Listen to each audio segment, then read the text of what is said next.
దేవునికి స్తోత్రం. ప్రియమైన సహోదర సహోదరులకు శుభాభివందనములు. ఈరోజు తేని వాగ్దానం రోమీయులకు రాసిన పత్రిక 10:13 ప్రభు నామమును బట్టి ప్రార్థన చేయవాడెవడో వాడు రక్షించబడను.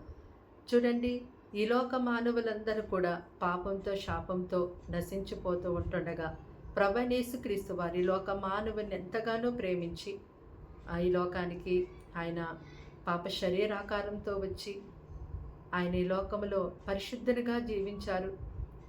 ఆయన మన పాపములను కడుగు నిమిత్తము ఆయన అమూల్యమైన రక్తాన్ని శిలువ మీద ధారపోశారు. అయితే ఆయన సమాధి చేయబడి 3వ దినాన మన నీతిమంతులుగా చేయటం కొరకే తిరిగి లేచారు. మరి ఎవరైతే యేసు ప్రభు నా పాపము నిమిత్తము మరణించి నన్ను నీతిమంతునిగా చేయటం కొరకే తిరిగి లేచారని నోటితో ఒప్పుకొని తమ హృదయమందు విశ్వసిస్తారో వారు రక్షించబడతారు. కాబట్టి మరి ఈ లోక మానవులందరినీ రక్షించుట కొరకే ఆయన ఈ లోకానికి వచ్చారని మనము ఇప్పటికైనా గుర్తెరిగే వారిగా ఉండాలి.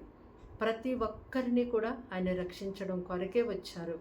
ఏ ఆత్మ కూడా నశించిపోవడం దేవునికి ఎంత మాత్రమూ ఇష్టం లేదు.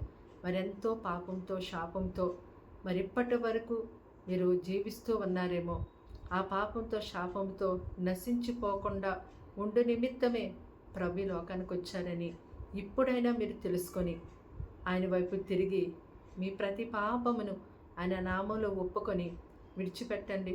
ఆయన అమూల్యమైన రక్తం చేత మీ ప్రతి ఘోర పాపమును ఆయన ఇప్పుడే కడిగివేసి మిమ్మల్ని నీతిమంతులుగా మారుస్తారు.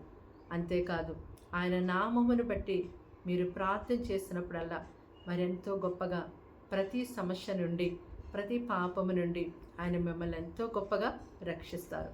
ప్రార్థన. దేవానికి వందనములు, స్తోత్రాలు, స్తుతులు చెల్లిస్తాం తండ్రి.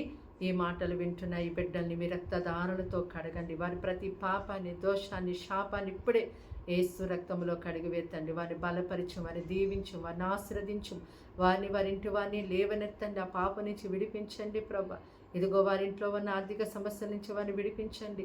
అనారోగ్య సమస్య నుంచి విడిపించండి. అపవిత్ర ఆత్మ నుంచి విడిపించండి. నెమ్మది, సమాధానం వారి సరిహద్దుల్లో దయచండి. వారి హృదయంలో శాంతిని అనుగ్రహించండి. అయ్యా, వారికి సంతోషాన్ని దయచేయండి ప్రభా.